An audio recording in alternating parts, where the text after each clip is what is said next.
Welcome to the Real News Network's coverage of the inauguration of President Barack Obama. Joining us now is Bill Fletcher. Bill works for a major public sector union. He's the editor-in-chief of blackcommentator.com, and he's the author of the book Solidarity Divided.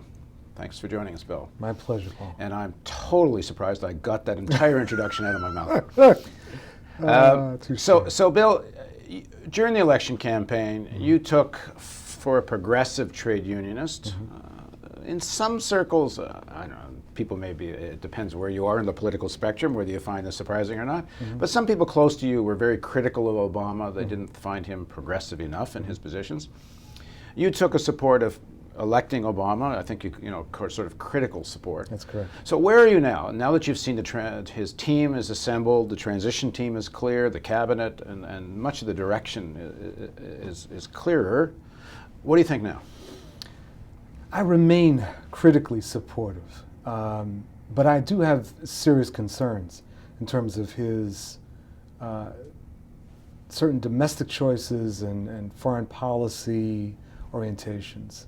But I think that it's still too early to write him off, because, see, for me, Paul, it's kind of funny even have just in terms of the mainstream conversation. Right.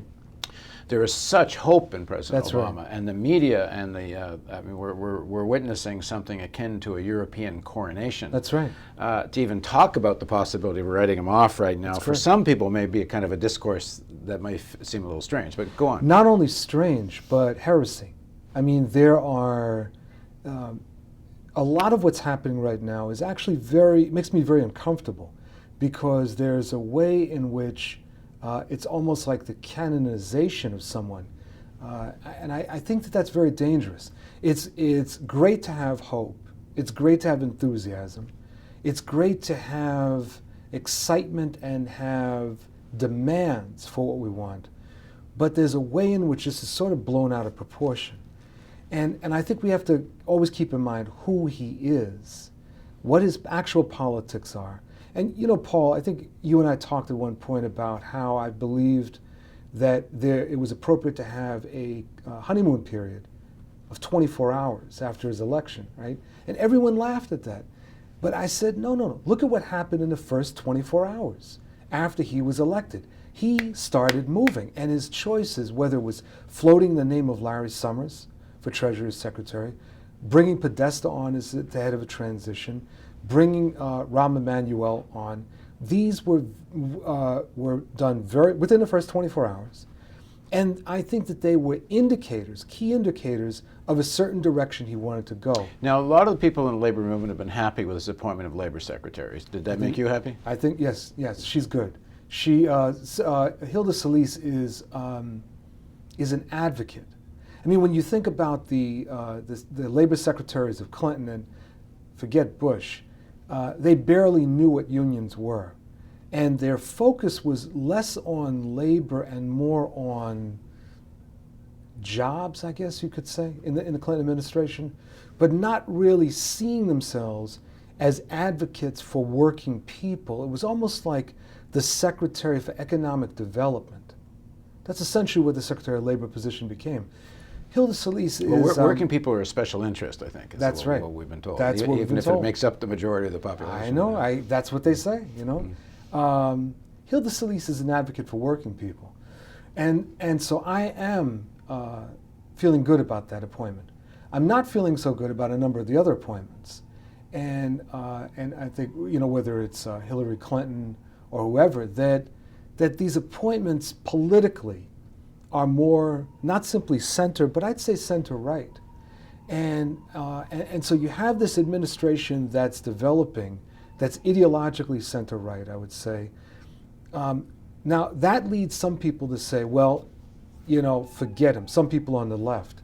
And I'd say, no, I think that there's still this question about what are progressive forces going to do? What is the union movement going to do? What is the women's movement going to do? What's the Black freedom movement going to do? What are other forces going to do to push him? Because I believe that the task remains for us to shape Obama. That's the way we need to look at it.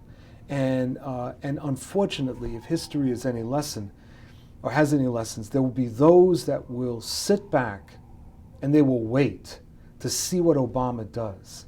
And I think that would be a tragic mistake. Now, one of the things that's happened recently is Obama had a meeting with some conservative columnists, Yes. George Will and David Right. Brooks and Charles Krauthammer and William Kristol. Mm-hmm. And David Brooks reported on this conversation and talked about how Obama gave them the impression that in 2 years he's going to take on the entitlement programs because he realizes that you're going to have to pay for the stimulus. Right. Well, the question of who's going to pay for the stimulus is a real question of is it going to be the wealthy or everyone else? That's right. And it comes down to the same issue of hope and who are you going to take on and who are you going to side with?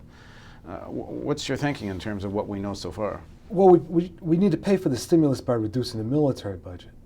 Well, there's seen no indication that that's even. There's not. It's not even being discussed. But I think we have to push in that direction. We need to take on compensate for the stimulus by changing the way taxes are handled. I mean, these are things. Some of it Obama's talked about. I don't have a problem with him having had that meeting. My problem is that This is the meeting with the conservative. with the conservatives, right? columnists, My problem is that I believe that President Obama sees himself as the great compromiser.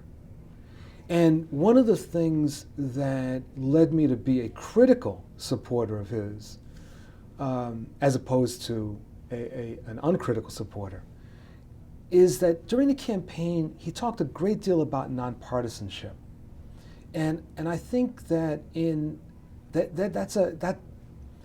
that misses the point. There's a reason for political parties. New York Times reported yesterday, I believe, that he's been phoning regularly John McCain, and Emmanuel's been talking to Lindsey Graham, and they've been vetting their security and military appointments, more or less, with McCain. And when McCain had problems, they would go back and ask more questions to please McCain. That's right. And McCain apparently, according to Graham, remarked that most of the appointments he would have made himself. Right.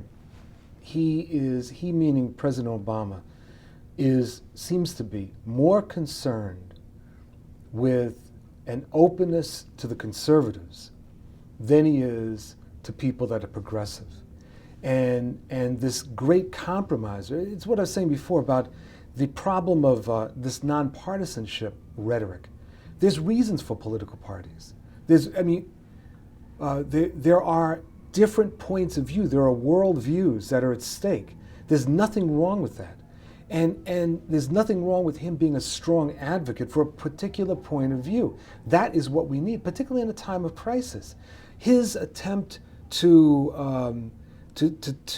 downplay partisanship, and I'm not talking about sectarianism, to downplay partisanship and to be the great compromiser or great appeaser, I think is a significant problem. Well, in the next part of our segment of our interview, let's talk about what are the litmus tests that you'll use to judge his presidency. Okay. Please join us for the next segment of our interview with Bill Fletcher.